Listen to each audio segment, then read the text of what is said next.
खराब लगिले भी कथाटी सत पुरुषों पाखरे अच्छी एभली गुण जहाँ आपण को करदेव निश्चय आश्चर्य। नमस्कार, शुभ सकाळ अनेक अनेक शुभेच्छा एवं शुभ अभिनंदन जणाइबा सहित आज कार्यक्रम को आपण समस्त को स्वागत करुछि। दर्शक बंधु, आचार्य चाणक्य तांकर नीतिशास्त्र रे अनेक किछि वर्णना करि जाइछन्ति। से पुरुषों को नहीं बहुत किछि कथा कहिछन्ति। पुरुष मानकर केतक कठोर सत से कहिछन्ति, ता खराब लागिले मध्य सत अटे। तेबे सब पुरुष एकापरि होई नथांती। चाणक्य कहिछन्ति, जेतेबेले जणे व्यक्ति निजर शक्ति, जुक्ति किंबा सामाजिक प्राधान्य को हराई थाए, सेतेबेले से आक्रमणात्मक होई जाए। एहार प्रभाव महिलांक उपरे पड़ी थाए।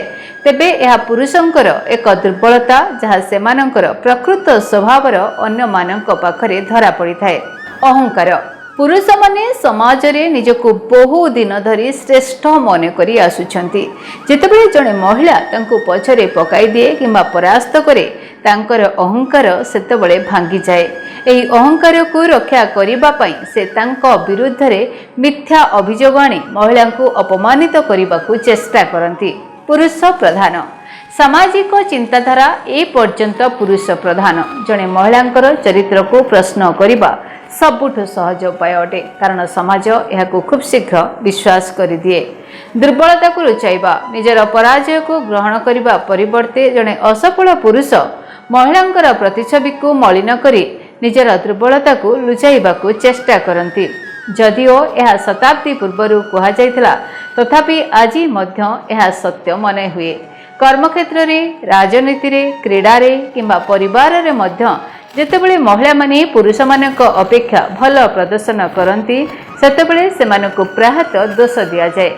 तेबे पुरुषंकर नाली आखिर शिकार हेउथिबा महिला मानक उपरे चाणक्य कहिचंती जे चरित्र को आक्षेप द्वारा महिला माने केबे भी निराश हेबा ठीक नुहे, परं सेमाने निजर परिचय उपरे दृढ़ विश्वास रखिबा उचित। जे कोनोसी परिस्थिति रे निजर काम एवं प्रतिभा उपरे आपण माने विश्वास रखंतु। दर्शक बंधु, निश्चिंत भाव में आपण माने पुरुषों सहित तुलना निजको करंतु, किंतु पुरुषों समकक्ष हेबा पूर्व आपण माने तांको भितरे थिबा ए गुण सहित मध्यम टिके अवगत हुअन्तु। धन्यवाद, नमस्कार। डीटीवी ओडिया देखिवा पई सब्सक्राइब करंतु एवं बेल आइकन को मध्य दबाई दियंतु।